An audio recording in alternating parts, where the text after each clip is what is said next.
नमस्कार दोस्तों, learn with RJ में आपका स्वागत है। तो दोस्तों, आज मैं आपके लिए लेकर आया हूं बिजनेस कम्युनिकेशन के एमसीक्यूज को। बिजनेस कम्युनिकेशन के एमसीक्यूज का एक भाग पहले ही आ चुका है, जो मेरे चैनल पे अपलोड है। उसका लिंक आपको डिस्क्रिप्शन में भी मिल जाएगा और यहाँ दाहिने कोने में क्लिक करके भी आप वहाँ तक पहुँच सकते हैं। बाकी अन्य माइनर पेपर्स के लिंक भी आपको डिस्क्रिप्शन में दिए जा रहे हैं, आप उन्हें देख कर लाभ उठा सकते हैं। तो आइए शुरू करते हैं। पहला क्वेश्चन है, संचार शब्द की उत्पत्ति हुई है। संचार, कम्युनिकेयर, कंप्यूट या कंप्यूटर। तो संचार शब्द की उत्पत्ति जो है कम्युनिकेयर शब्द से हुई है। ऑप्शन नंबर बी आपका सही हो जाएगा। अगला प्रश्न है, मौखिक संचार के लिए प्रयुक्त शब्दों के प्रकार। परिवर्णी शब्द, सरल शब्द, तकनीकी शब्द या शब्द जाल। तो मौखिक संचार में कभी भी आपको सरल शब्दों का प्रयोग करना चाहिए ताकि सामने वाले को आपकी बात आसानी से समझ में आ जाए।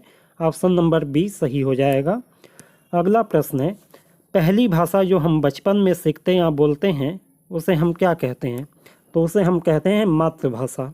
ठीक है, जो बचपन में हम सीखते हैं वो मातृभाषा कही जाती है। अगला प्रश्न है, निम्नलिखित में से कौन सा सकारात्मक चेहरे की अभिव्यक्ति को दर्शाता है। ध्यान केंद्रित करते समय भौहें सिकोड़ना, आँखों का लगातार संपर्क बनाए रखना, लगातार मुस्कुराते रहना या अपनी आँखों को ऊपर उठाना। तो देखिए, यदि आप आँखों का संपर्क लगातार बनाए रखते हैं तो ये एक सकारात्मक चेहरे की अभिव्यक्ति कही जाएगी। ऑप्शन नंबर बी आपका सही हो जाएगा। अगला प्रश्न है, हम किस विधि से जान सकते हैं कि प्राप्तकर्ता ने संदेश को समझ लिया है या प्राप्त कर लिया है। प्रेषण, प्रतिपुष्टि, संदेश या सुनना। तो यहाँ पे आपका ऑप्शन नंबर बी सही होगा, प्रतिपुष्टि। फीडबैक, फीडबैक के माध्यम से हमें पता चलता है कि प्राप्तकर्ता ने संदेश को प्राप्त कर लिया है या समझ लिया है। अगला प्रश्न है, एक वाक्य क्या है। विचारों का एक समूह, शब्दों का एक समूह जो संपूर्ण विचार संप्रेषित करता है, सही ढंग से लिखने के लिए नियमों का एक सेट, या शब्दों का एक सेट जो व्याकरणिक रूप से सही है। तो देखिए, वाक्य उसे कहते हैं जो शब्दों का एक समूह है और संपूर्ण विचार को संप्रेषित करता है। ऑप्शन नंबर बी आपका सही हो जाएगा। अगला प्रश्न है, मौखिक संचार में आमतौर पर किस प्रकार के शब्दों का प्रयोग नहीं करना चाहिए। तकनीकी, सरल, आसान या स्थानीय भाषा। तो मौखिक संचार में तकनीकी वर्ड का प्रयोग नहीं करना चाहिए, क्योंकि यदि ऐसा होगा तो बहुत सारे लोग इसे नहीं समझ पाएंगे। सरल, आसान और स्थानीय भाषा के शब्दों का प्रयोग करना ज़्यादा अच्छा होता है। अगला प्रश्न है, किस अभिव्यक्ति को चेहरे द्वारा प्रस्तुत किया जा सकता है। हाव भाव, शारीरिक भाषा, पैरा भाषा या भावनाएं या भाव। तो देखिए, चेहरे के द्वारा आप अपने मन के भावनाओं को या भाव को जो है प्रकट कर सकते हैं। ऑप्शन नंबर डी सही हो जाएगा। अगला प्रश्न है, शब्दों का एक ऐसा समूह जो एक साथ व्याकरणिक इकाइयों के रूप में कार्य करता है उसे क्या कहते हैं। अनिवार्य, प्रश्नवाचक, वाक्यांश, विस्मयादि बोधक। तो यहाँ पे देखिए, शब्दों का समूह जो एक व्याकरणिक इकाइयों के रूप में काम करता है उसे हम वाक्यांश कहते हैं। ठीक है, ऑप्शन नंबर सी आपका सही हो जाएगा। अगला प्रश्न है, संचार में संक्षिप्ताक्षरों का प्रयोग करने से किस प्रकार की संचार बाधा उत्पन्न होती है। भाषाई, भौतिक, सांस्कृतिक या संगठनात्मक। यदि आप संचार में संक्षिप्ताक्षरों का प्रयोग करते हैं तो ये एक लिंग्विस्टिक यानी भाषाई बाधा होती है, लिंग्विस्टिक बैरियर होता है। अगला प्रश्न है, जिसका उपयोग संचार बाधा को दूर करने के लिए किया जा सकता है। अनुवादक का उपयोग करना, पत्र लिखकर, बिल्कुल भी संचार न करना या अपनी भाषा का उपयोग करना। तो यदि आप अनुवादक का प्रयोग कर लेते हैं तो संचार की लैंग्वेज संबंधी बाधा को दूर किया जा सकता है। ऑप्शन नंबर ए आपका सही हो जाएगा। अगला प्रश्न है, निम्नलिखित में से कौन सी संचार बाधा नहीं है। भाषाई बाधा, पारस्परिक बाधा, वित्तीय बाधा या संगठनात्मक बाधा। तो आप जानते हैं भाषाई बाधा, पारस्परिक बाधा और संगठनात्मक बाधा, ये तीनों बाधाएं होती हैं, लेकिन संचार में वित्तीय बाधा कोई बाधा नहीं है। ऑप्शन नंबर सी आपका सही होगा। अगला प्रश्न है, सीधी शारीरिक मुद्रा क्या दर्शाती है। गौरव, व्यावसायिकता, आत्मविश्वास या विनम्रता। तो सीधी शारीरिक मुद्रा जो है आत्मविश्वास को दर्शाती है। ऑप्शन नंबर सी आपका सही होगा। अगला प्रश्न है, निम्नलिखित में से कौन सा सकारात्मक चेहरे का भाव है? जोर से घूरना, झुर्रियों वाला माथा, कहीं और देखना, सुनते समय सिर हिलाना। तो यहाँ पे ऑप्शन नंबर डी आपका सही होगा। सुनते समय यदि आप सिर हिलाते हैं सहमति में तो ये एक सकारात्मक चेहरे का भाव दर्शाता है।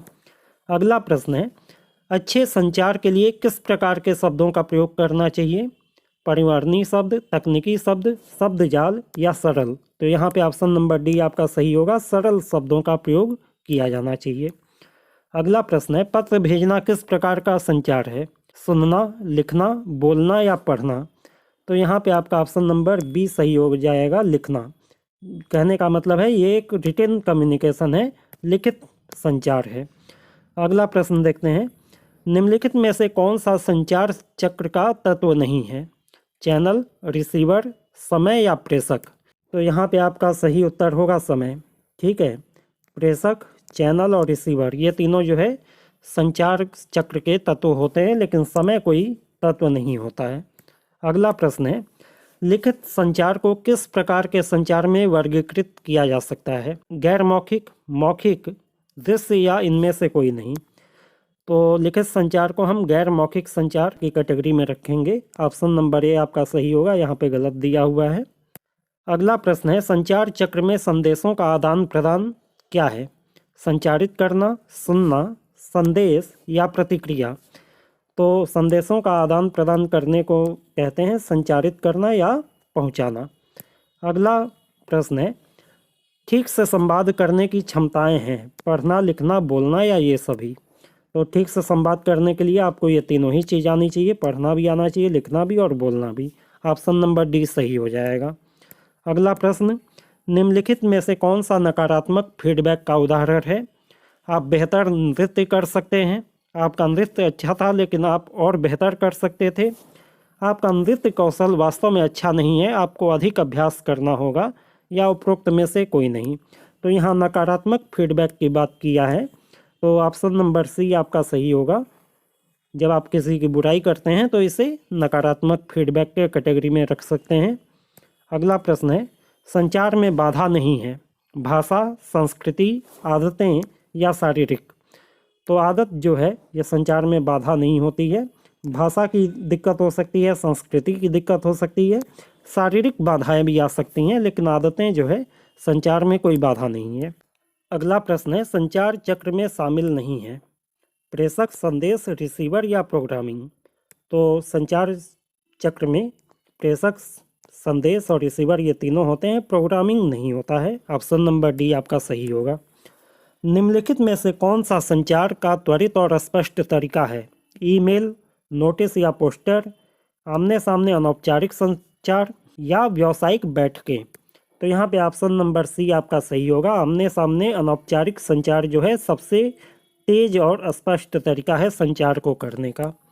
अगला प्रश्न है, ऑफिस में छुट्टी लेने के लिए कौन सा तरीका अच्छा है? वेबसाइट, नोटिस, ईमेल या व्यावसायिक बैठकें? तो यहाँ पे ईमेल के माध्यम से आप छुट्टी लेने के लिए आवेदन कर सकते हैं बड़ी आसानी से, ये सबसे अच्छा तरीका माना जाएगा। ऑप्शन नंबर सी आपका सही हो जाएगा। अगला प्रश्न है, लैटिन शब्द में कम्युनिकेयर शब्द का अर्थ होता है? वितरित करना, साझा करना, प्रस्तुत करना या बलिदान देना? तो कम्युनिकेयर का मतलब होता है साझा करना, शेयर करना। ठीक है, ऑप्शन नंबर बी सही होगा। अगला प्रश्न है, संदेश को ठीक से समझने के लिए प्राप्तकर्ता को संदेश को ठीक से क्या करने की आवश्यकता होती है?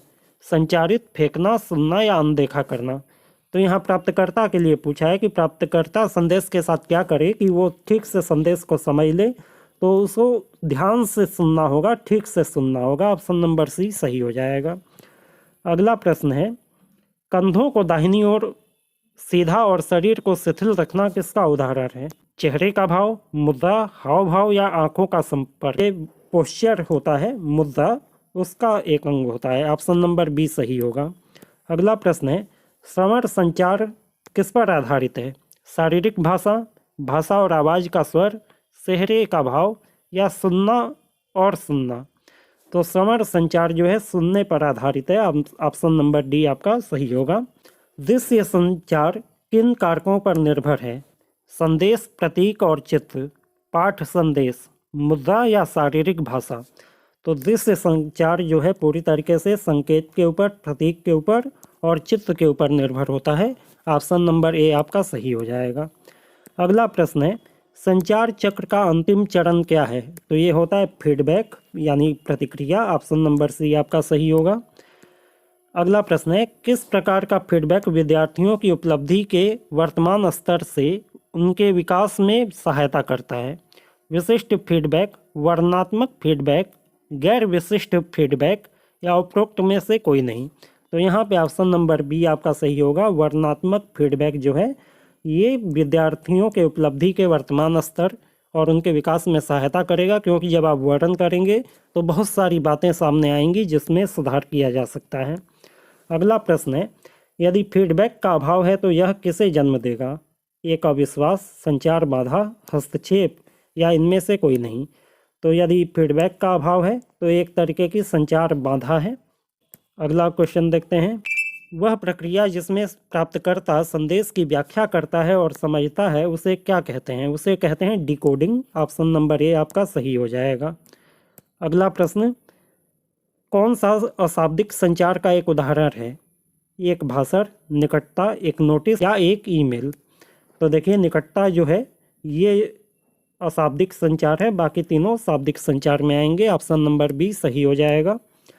अगला प्रश्न है, निम्नलिखित में से कौन सा मौखिक संचार का उदाहरण है? समाचार पत्र, फोन कॉल या ईमेल। तो फोन कॉल जो है ये आपके मौखिक संचार का एक तरीका हुआ, उदाहरण हुआ। ऑप्शन नंबर सी सही हो जाएगा। अगला प्रश्न है, किसी चीज की ओर उंगली उठाना किसका उदाहरण है? भाव, इशारा, शारीरिक भाषा या पराभाषा। तो यहाँ पे इशारे का उदाहरण होगा। किसी चीज़ की ओर उंगली करना एक तरीके से इशारा करना होता है। अगला प्रश्न है, निम्नलिखित में से किसमें आवाज़ का स्वर, गति और मात्रा शामिल होती है? तो ये शामिल होती है पैरा लैंग्वेज में। ठीक है, ऑप्शन नंबर सी आपका सही होगा। किस संचार पद्धति को समझने के लिए किसी भाषा की आवश्यकता नहीं होती? मौखिक, गैर मौखिक, दृश्य या इनमें से कोई नहीं। तो ऑप्शन नंबर सी यहाँ पे सही होगा। दृश्य संचार बिना शब्दों के होता है, इसे समझने के लिए किसी भाषा की आवश्यकता नहीं होती है। अगला प्रश्न है, संचार बाधाओं को दूर करने के लिए उपयुक्त तरीका कौन सा है? दृश्यों का उपयोग करें, अनुवादक की मदद लें, हमेशा दूसरों की राय का सम्मान करें या उपरोक्त सभी। तो यहाँ पे ऑप्शन नंबर डी सही होगा। ये तीनों ही के तीनों संचार की बाधाओं को दूर करने में मदद कर सकते हैं। ऑप्शन नंबर डी सही हो जाएगा। अंतिम प्रश्न है, संचार में बाधा नहीं है, भाषा, संस्कृति, शारीरिक भाषा या आदत। यहाँ पे ऑप्शन नंबर डी आपका सही होगा। आदत जो है संचार की कोई बाधा नहीं होती है। भाषा, संस्कृति और फिजिकल बैरियर्स ये तीनों संचार की बाधाएं होती हैं। उम्मीद करता हूँ कि आज का वीडियो आपके लिए उपयोगी सिद्ध हुआ होगा। यदि वीडियो आपको अच्छी लगी हो तो वीडियो को लाइक करें, शेयर करें और चैनल को सब्सक्राइब करके बेल आइकन दबा लें, ताकि इसी तरीके की नई नई वीडियोज़ आपको मिलती रहें। धन्यवाद।